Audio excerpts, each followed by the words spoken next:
नमस्कार बंधुरा नुपुर्स daily life cooking चैनेले आपनादेर सबाइके स्वागत जानाई। आज आमी तैरी करब पातला माछेर झोल।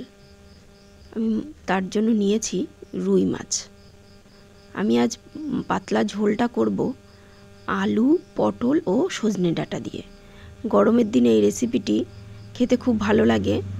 आमी सेटाई आज आपनादेर साथे शेयर करब। आमी बाड़ीते प्राय दिनई गरमेर समय एरकम पातला झोल करे थाकी।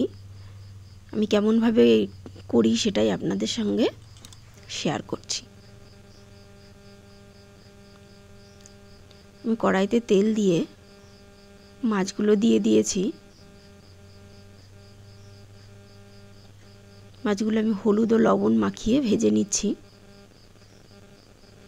भाजा आमार हये गेছে। माछ भाजागुलो आमी तुले निচ্ছি। ওই কড়াইয়ের মধ্যেই আমি দিয়ে দিয়েছি গোটা জিরে। গোটা জিরে দিয়ে ভাজা হয়ে গেলে কিছুটা জিরে আমি তুলে রাখছি, ভাজা জিরে। এখন কড়াইয়ের মধ্যে দিয়ে দিচ্ছি সবজিগুলো, আলু পটল ও সজনে ডাঁটা। আমি সমস্ত সবজিগুলো একটু ভেজে নেব। এখন দিয়ে দিচ্ছি 1 চামচ লবণ ও হাফ চামচ হলুদ গুঁড়ো। हलुद और लवण सब्जिर साथे भालोभाबे आमी मिशिए निচ্ছি।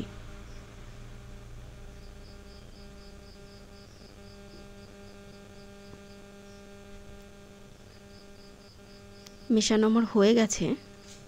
এখন আমি এর মধ্যে দিয়ে দিচ্ছি 5টা কাঁচা লঙ্কা আর দিয়ে দিচ্ছি আদা বাটা ও সামান্য জিরে গুঁড়ো। মশলাগুলো আমি সবজির সাথে এবার মিশিয়ে নেব। মশলাটা যাতে কড়াইতে লেগে না যায় তার জন্য আমি দিয়ে দিয়েছি সামান্য জল। এবার জল দিয়ে মশলাটা আমি কষিয়ে নেব। আমি খানিকক্ষণ নেড়ে চেড়ে মশলাটা কষিয়ে নিচ্ছি যতক্ষণ না জলটা একটু শুকিয়ে আসে। কষানো আমার হয়ে গেছে। এখন আমি এর মধ্যে দিয়ে দেব জল।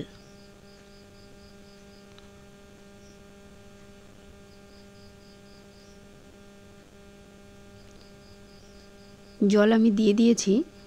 এখন আমি একটু নেড়েচেড়ে মিশিয়ে নিচ্ছি। তারপর ঢাকা দিয়ে আমি 5 মিনিট সেদ্ধ করে নিয়েছি। এখনো ভালোভাবে আলুটা সেদ্ধ হয়নি। আমি মাছগুলো এখন দিয়ে দিয়ে আবারও একটু ঢেকে সেদ্ধ করে নেব। মাছগুলো দিয়ে দিয়েছি। এখন একটু খুন্তিটা দিয়ে মাছগুলো ঝোলের মধ্যে ডুবিয়ে দিচ্ছি।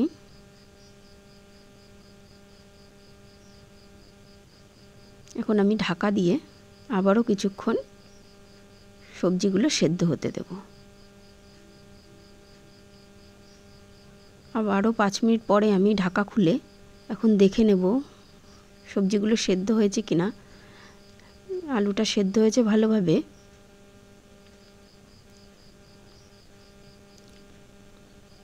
ঝোলটা হয়ে এসেছে। আমি এখন একটু ফুটিয়ে নিচ্ছি হাই ফ্লেমে। এখন দুটো তিনটে আলু তুলে আমি হাতা দিয়ে ভেঙে দিচ্ছি যাতে ঝোলটা একটু ঘন লাগে। এখন দিয়ে দিচ্ছি সামান্য পরিমাণে একটু চিনি।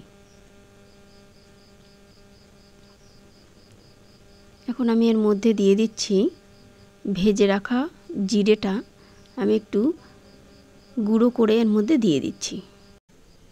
তৈরি হয়ে গেছে রুই মাছের পাতলা ঝোল। আমার রেসিপিটি ভালো লাগলে আমার চ্যানেলটি সাবস্ক্রাইব করবেন। ফেসবুক থেকে দেখে থাকলে চ্যানেলটি ফলো করবেন।